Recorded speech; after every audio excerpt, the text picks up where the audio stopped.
Hey everybody, my name is Wayne Ting. I am the CEO of Lime. Let's see. Well, I want to start with a bit of an inconvenient truth, which is that electric cars actually are not going to solve our challenges with climate change. Despite everything you have heard, this is actually not the solution. And I want to play a quick clip, which I think illustrates the challenge that we face today in transportation. Well, I was being told that maybe the clip won't play, so I'll tell you, this is the meaning of the, sorry?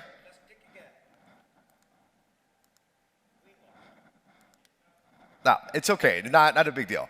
The clip would have been amazing because it was a clip from Jaws, and it showed, if you haven't seen the movie, it's a movie about this great white that is terrorizing this town and eating people alive. And these scientists are saying, we gotta do something more drastic than simply not telling the people, and the mayor is saying, our solutions are good enough. And in a strange way, that encapsulates the challenge today we face in transportation. The scientists are actually telling us we need to do something much more drastic than we're doing. We need to reduce our reliance on cars. In fact, in the C40 report that was put out, it said that in our biggest cities in the world, we need to shift 80% of our car use away from cars and into green transportation alternatives like public transit, like walking, like e-bikes and e-scooters. 80% in our biggest cities. Today in the EU, 19% of our kilometers traveled in our big cities and around the European Union is in green transportation. Just 19%. And I'm sorry to say in the United States that number is even lower. So what's holding us back? We know we have to dramatically change our behavior, but we're not doing it.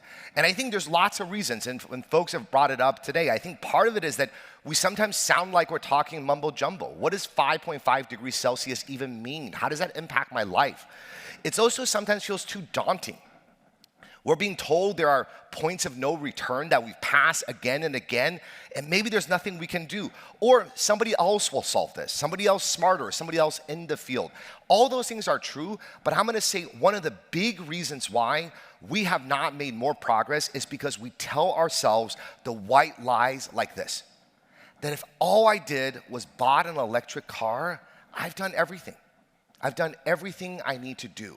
Because when we tell ourselves white lies like this, it prevents us from actually doing the things that we need to solve the challenge with climate change.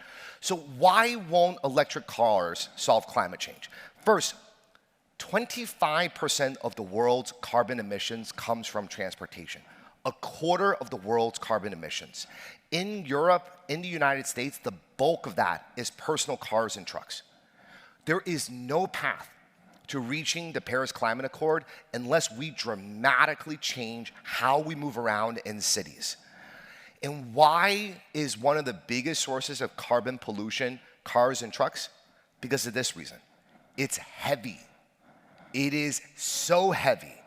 The average electric car is 1,800 kilograms. So when I drive a 1,800 kilogram tank to move a 60 kilogram human, all the energy consumption is in moving the car.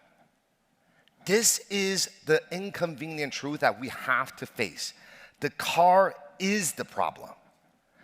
All of the energy consumption happens in the car. And unfortunately, the vast majority of our energy today is not renewable. I know we're making progress, and this number is changing, and more renewables are coming online every single day, but you know what? It's not gonna come online fast enough. Only 29% of our energy today is renewable. In China, majority of the energy is from coal. We just had a COP26 and we couldn't even agree we should eliminate coal from our energy source because many countries in emerging markets rely on coal as their primary source of energy. So when we increase our energy consumption by giving every single person an electric car, globally, we are worsening the climate crisis. This is the inconvenient truth. And I'll give you one additional fact that for me, it was so shocking when I spent the last decade of my life in transportation. And somebody said to me, did you know every year cars kill over 1.3 million people globally? 1.3 million people killed violently by a car on a global basis. Another up to 50 million people globally are injured by cars. So here's a product that is one of the biggest sources of carbon pollution in the world, that kills 1.3 million people, that injures tens of millions more, that takes up 25 to 30% of our cityscape with parking. And now we're saying, let's go dredge the ocean so we can find rare earth minerals, so we can create batteries, so we can consume more energy. It doesn't work. It is simply not our solution. It is the problem. But the great thing is, we actually know what the solutions are.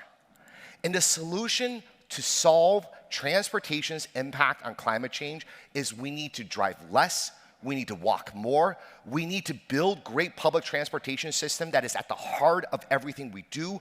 We need to build more e-bikes and e-scooters and e-mopeds that are lighter weight, because the reason why cars consume so much energy is because it's heavy. You have to tackle the weight of your modes. And I'm so proud that this is the problem we're trying to tackle. Lime is the world's largest shared electric vehicle operator. Every vehicle on Lime is lightweight, and we have a mission to build a future of transportation that is shared, that is affordable, and most importantly, it's carbon-free. We're the biggest player by far. We're the biggest player in Europe. I love coming to NOAH. We're the biggest player in the United States. We're 2 times bigger than our nearest competitor on a global basis. And the average trip on Lime produces less than 7% of the carbon emissions of an equivalent car trip. Less than 7%. But we don't think that is good enough. We have set an aggressive goal to get to net zero by 2030 using the most stringent science-based targets that companies have out there, and we're making humongous progress every single day to reduce our own carbon so we can get better than a 93% reduction. And we also partner with cities, because we cannot do what we do unless we change infrastructure. Our cities are still dominated by cars. We have a car-first mentality when we build infrastructure, and we need to change that. We need to take out on-street parking. We need to build more bike lanes. We need to shift our infrastructure. And why do we need to do that? It's because at this point, when people look at e-bike and bike and moped and scooter usage, we get something wrong. We assume we should look at current usage to build the bike lanes. That is not what needs to happen. We need to first build the bike lanes, then the usage comes, because no one is going to shift their behavior to something they find fundamentally unsafe. And we're advocating every single day to take out more on-street parking, turn them into bike lanes, so we have a shot at shifting our transportation system. And there's a lot of trips to be shifted, because 60% of car trips are under 5 miles. They have no reason to be in a car. 60% of car trips under 5 miles. And for those who are investors here, the opportunity is big. If you ask McKinsey of Barclays, they say this is nearly a $1 trillion market when we start to move out of cars and move into something more green. And I'm also really proud that we recently closed the biggest round ever in micromobility to go after this vision. We are going to be investing more to improve our own carbon footprint and scaling into more cities, reaching more communities, and advocating for more infrastructure change. So if you hear nothing today, I hope you hear one thing, which is electric cars ain't the solution. Electric cars ain't the solution. Car is the problem. And that there is people out there working every day to bring forth a future that is actually green. And Lime is the global leader in this space, building a future of transportation that is shared, that is affordable, and ultimately one day that is carbon free. So thank you guys so much.